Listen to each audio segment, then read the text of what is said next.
C'est 4 heures, je suis sur la route. Je vais m'arrêter certainement aux environs de Lyon pour dormir dans un camping-car park. Comme ça me permettra de remettre mes batteries à plein. Je te parlerai justement aujourd'hui de mon autonomie et de la façon dont ça se passe depuis que j'ai mon nouveau chauffage. Direction Lyon et ensuite je descends dans le sud-ouest, Bordeaux et Mont-de-Marsan certainement, enfin dans ces environs-là. Donc je descends en camping-car, je vais valider 2 camping-cars pour le moment.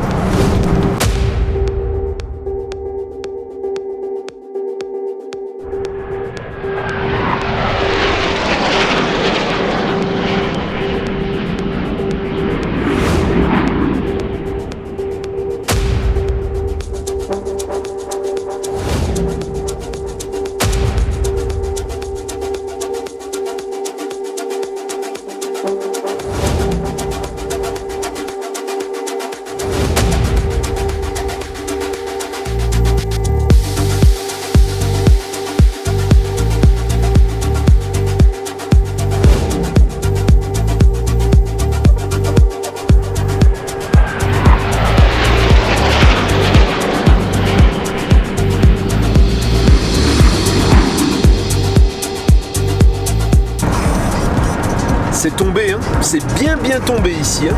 Alors on commence à descendre, ça va être un peu fondu je pense. Vers Nantua, après Nantua, c'est bien tombé. Alors, je suis désolé aujourd'hui, ça va être un peu moins rigolo que d'habitude, hein, que les dimanches précédents. Samedi vlog, je vais le faire tout seul parce que là je suis sur une aire de stationnement tout seul. Je suis en route pour de la validation de camping-car vers la région bordelaise, comme je te le disais tout à l'heure. Donc j'en profite pour te faire un petit update sur mon chauffage, sur mon autonomie, hein, plus précisément. Comme je te le disais la dernière fois, l'autonomie en eau, c'est pas un problème. Si tu bouges de temps en temps, moi j'ai 2 semaines d'autonomie, je trouve forcément une borne pour recharger. Même si en Haute-Savoie, il n'y a pas grand-chose, on a quand même les bornes Flow Bleu. Et les bornes Flow Bleu, pour 3 €, tu recharges. Au niveau des cassettes, c'est pareil. J'ai 2 semaines d'autonomie également, puisque chaque cassette me tient 1 semaine à peu près. Alors, ce qu'il y a de nouveau aujourd'hui, c'est le chauffage. J'ai mon chauffage, donc, ALD 3020. On a le tableau de commande qui est ici. Le chauffage, j'ai une bonne semaine de recul, maintenant presque 10 jours de recul sur ce chauffage. Et ce que je peux d'ores et déjà te dire, c'est qu'ici, en plein hiver, avec une température extérieure qui avoisine les 0 et qui descend même quelquefois en négatif, j'étais un peu généré au niveau du chauffage. Je l'ai fait tourner qu'au gaz, parce que le problème, c'est que j'ai pas de courant. Alors, on en parlera après du courant, mais en ayant peu de courant, malheureusement, faire tourner la chaudière à 1000 watts, ça descendrait trop. Ça descendrait trop les batteries et je ne tiendrai pas assez longtemps. Donc, c'est un compromis qu'il faut essayer de trouver. Donc, j'ai tourné qu'au gaz. J'ai calibré la température sur 22 degrés, ce qui est un peu excessif. Et la bouteille m'a duré 5 jours pleins. Voilà, une bouteille de 22 litres de gaz, donc c'est des 13 kilos, hein. Elle me dure 5 jours. Si on fait le calcul et si on a une situation comme celle-ci pendant un petit moment, où il va faire assez froid, eh bien on peut considérer qu'avec 6 bouteilles, on fait le mois. 6 bouteilles à 17 € le remplissage, je tourne au GPL, ça me fait à peu près 100 balles en fait. 102 € exactement. Tout en considérant quand même que si tu arrives, si tu ne te charges pas au gaz GPL et que tu te charges en bouteille classique, là on est entre 32 et 37 €, allez on va dire 35 € la bouteille, fois 6 bouteilles, ça nous fait 210 balles. Hein. 210 balles de chauffage quand même. Alors là-dedans, il n'y a pas que le chauffage. Il y a le frigo qui tourne au gaz, puisque je ne le fais pas tourner au courant non plus, hein, sauf quand vraiment j'ai un excès de courant, mais c'est pas le cas en ce moment.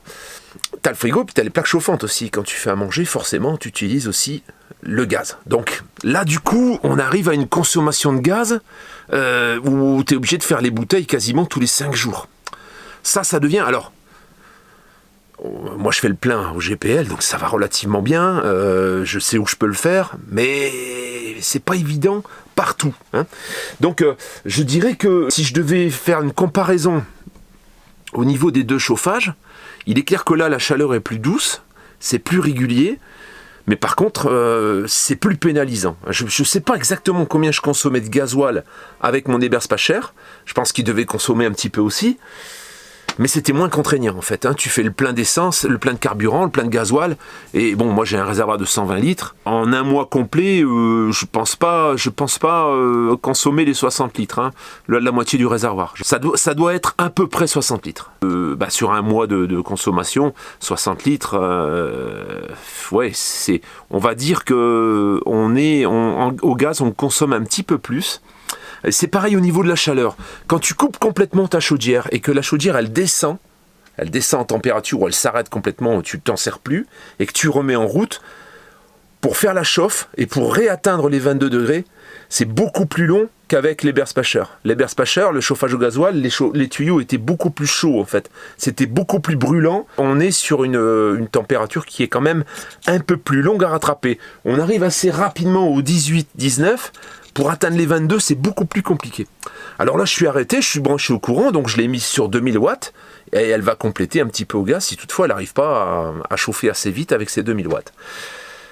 Ça reste bien, c'est confortable. Je pense qu'en efficacité pure, sans considérer les problèmes, le gasoil est quand même un peu plus rapide. C'est un peu plus rapide à la chauffe. Voilà. Ça ne veut pas dire que celle-ci est pas bonne, hein. Je pense que j'aurai beaucoup moins de soucis, je vais être beaucoup plus tranquille. En plus, on peut la programmer, donc là, je l'ai fait tourner plein pot tout le temps, en fait, hein. Donc là, je verrai un peu à l'usage, en indiquant des heures un peu creuses où je ne suis pas là, je peux réduire la température, je peux choisir la période horaire, hein. Tu as, par exemple, je vais te montrer un petit peu. Donc là, tu vois, j'ai mis 2 kW, donc je peux mettre 3 kW, mais je pense pas qu'ici ça l'atteigne. Là, tu vois, je coupe l'eau chaude, en fait. Alors, j'aurai quand même un petit peu d'eau chaude, mais très légèrement. Si par contre j'ai besoin d'eau chaude, j'ai deux niveaux. Là, c'est la température, et ici, c'est le gaz. Donc, tu vois, le gaz est allumé. Ensuite, tu as un réglage nuit. Donc, réglage nuit, eh bien, tu peux choisir la période et tu peux choisir la température. Tu peux choisir même les jours, hein. Bon, moi, j'ai mis tous les jours. Là, celle-ci, là, elle est sur off. Et si je reviens... Tu as également le jour. Donc là, tu vois, ici, par exemple, le jour, je demande 14 degrés. 14 degrés de 8h30 à 18h. Là, j'étais parti, donc, j'ai décidé de réduire la température à 14 degrés. Bon, ça, je vais le désactiver parce que là, je suis connecté au courant, donc, voilà. Alors, c'est pratique. Je pense que j'ai besoin de rodage encore pour bien la gérer parce que là, j'y ai été vraiment comme un bourrin, plein pot. Ça m'a permis de voir que plein pot, je tourne 5 jours avec le gaz. Ce qui n'est pas le cas, par exemple, d'un Truma. Un Truma avec les mêmes conditions, je pense que tu descends à 3 jours. Donc, c'est pas plus mal, c'est pas très mal. On peut pas dire que ce soit mauvais. Alors maintenant, je vais te parler de l'autonomie en courant. Parce que là, bien sûr, il y a un circulateur d'eau, ça consomme un peu de courant. Mais ça consomme moins de courant que les Berspacher. Je trouve que la consommation de courant est plus réduite pour la simple et bonne raison que j'ai réussi à maintenir mes batteries et à leur mettre 100%, les batteries cellules, hein, je parle pas de mes batteries additionnelles. J'ai 2 batteries cellules de 180 ampères chacune, donc 360 ampères. Ce sont des batteries marines à décharge lente, hein, plomb, tout simplement. Et là, à chaque fois, j'ai réussi à les recharger à 100%, avec l'aide de mes batteries, de mon deuxième pack de batteries, 2 fois 225 ampères, le même type de batterie, hein, marine, à décharge lente, qui, elles, ne sont rechargées que par les panneaux solaires. Donc j'ai 4 panneaux de 100 watts qui alimentent ces batteries, et j'ai un panneau de 170 watts qui alimente les batteries cellules. Donc, pour les batteries additionnelles, hein, qui me servent un petit peu de groupe électrogène, en fait, hein, on va dire, eh bien, tous les jours, je remets une charge. Voilà, je remets une charge sur mes batteries, et là, bon, tu vois, je viens de décoller, on est samedi, je suis arrivé dimanche, jusqu'à présent, je ne suis pas tombé à court de courant, alors je fais très attention à ma consommation.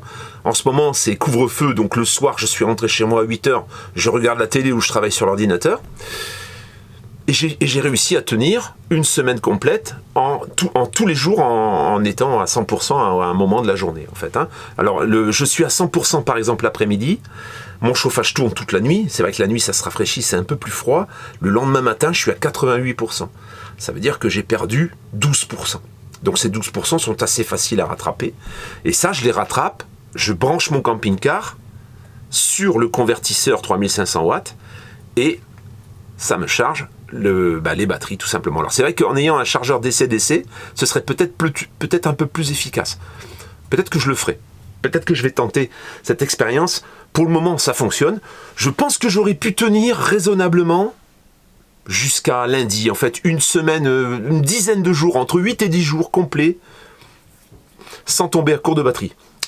Après, ça commence à être un peu plus compliqué, surtout par le manque de soleil. On a très peu de soleil en fait. Il y a eu, là, j'ai optimisé un petit peu tout ça, en regardant, en surveillant un petit peu mes batteries, et je suis descendu au plus bas à 12,2 sur mes batteries additionnelles. Et là, par contre, j'étais toujours à 12,9, 13,2, enfin, quasiment le maximum, avec les redescentes la nuit et les remontées le lendemain. Donc s'il y avait eu tant soit peu, un peu de soleil tous les jours, si j'avais eu 3 heures de soleil tous les jours, j'aurais pu prolonger, je pense, ça aurait pu continuer comme ça pendant un moment. J'aurais compensé quasiment ma dépense. Et ça, c'est un peu grâce au nouveau chauffage qui est nettement moins gourmand en courant. L'Eberspacher est quand même assez gourmand en courant, je pense. C'est dommage qu'on puisse pas vraiment le mesurer, mais par contre, moi, je le voyais aux batteries. Et là, j'aurais pas pu faire la même chose, j'aurais dû démarrer le moteur forcément, ou rouler, tout simplement. Voilà, donc le bilan énergétique de tout ça est bon. La chaleur est un peu moins violente, ça veut dire qu'elle arrive un peu moins vite aussi. De temps en temps, je m'aide avec le petit chauffage gaz que je t'ai montré la dernière fois, pour pouvoir, quand vraiment je descends de 0, j'arrive, je rentre par exemple, et j'avais programmé 14, le temps que ça remonte, je l'aide un petit peu avec je lui mets un petit coup de chauffage gaz. Ça réchauffe un peu plus rapidement l'habitacle, et puis du coup le chauffage il consomme moins de gaz en fait. Il arrive plus facilement à la température que je lui ai demandé. En fait, l'adroit, ce serait de pouvoir recharger, recharger comme je le fais là aujourd'hui, une fois par semaine. Une fois que tu as tes batteries complètement à 100%, donc là je fais la route en camping-car. Au départ je devais descendre en voiture, mais en fait je suis beaucoup plus confortable dans ce camping-car. Alors comme en plus j'avais besoin de le faire rouler, j'ai dit tant pis, je pars un peu plus tôt, au moins je me fais la route sur 2 jours, je ne serai pas obligé de prendre l'autoroute. Ça reviendra au même pour les abonnés qui payent les frais de route, ça ne va pas coûter plus cher, ce sera sensiblement pareil, mais au moins je dors, parce que les frais d'hôtel et les frais de restauration, c'est pour moi. Donc c'est vrai que là au moins je dors dans mon camping-car, je me fais à manger, je suis chez moi, le soir je fais mes montages, voilà, je suis tranquille, quoi, je suis à l'aise. Donc j'ai choisi plutôt comme ça. Voilà la famille. Bon, alors je voulais faire une petite parenthèse. On n'a pas l'habitude de le faire, mais là on s'est quand même rendu compte que y a de moins en moins d'abonnements qui rentrent. Là on est tombé vraiment d'une grosse quantité d'abonnés tous les mois à très peu. Alors bon, il y a les périodes des fêtes, mais si ces vidéos vous plaisent et que vous voulez suivre un petit peu tout ce on vous a préparé pour l'année prochaine, pour 2021, pour cette année, et un petit abonnement, ce serait sympa. Et puis bon, si vous pouvez liker, faire des commentaires. J'aime pas faire ça. Franchement, j'aime pas faire ça parce que mais je me rends compte que si je le fais pas, vous n'y pensez pas forcément. Et du coup, on a le nombre d'abonnés qui stagne un peu là en ce moment. Voilà. Alors, pourquoi c'est important les abonnements ? Tout simplement pour le référencement, tout simplement pour que YouTube nous propulse et nous propose. Nous, par rapport à certaines chaînes qui ont démarré en même temps que nous, on peut pas dire qu'on est... alors, il vaut mieux des bons abonnés comme on les a aujourd'hui. C'est vrai qu'on forme une bonne communauté, mais si on en avait un peu plus, on aurait un peu plus de poids et on pourrait faire beaucoup plus de choses. Voilà. Donc, n'hésite pas à t'abonner, c'est ici. Voilà. Tu peux cliquer ici, puis tu arrives directement sur le lien pour t'abonner, tout simplement. La famille, je te dis à mardi. À tout bientôt la famille. Passe un bon dimanche. Et puis... à tout bientôt, c'est tout ce que j'ai à te dire. Qu'est-ce que tu veux que je te dise d'autre ? Et en attendant, fais attention à toi. Et puis, garde le moral.